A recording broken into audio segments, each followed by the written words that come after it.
ఎంత దారుణంగా ఎంత అన్యాయంగా మాట్లాడుతూ ఉన్నాడు అంటే తిరుమల లడ్డూ ప్రసాదంలో బాత్రూంలో వాడే కెమికల్స్ వాడారని ఆయన మాట్లాడుతూ ఉన్నాడు. అసలు మీది నోరా లేకపోతే ఇంకేమన్నా అనాలా అని అడుగుతా ఉన్నా.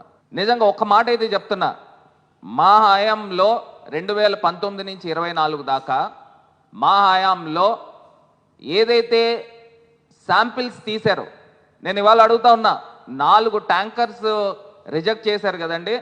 ఆ రిజెక్ట్ చేసిన ట్యాంకర్స్ డేట్స్ నేను చెప్తున్నా, 6/7/2024 2 ట్యాంకర్స్ రిజెక్ట్ చేశారు, ఎక్కడైతే ఏఆర్ డైరీ నుంచి వచ్చిన ట్యాంకర్స్.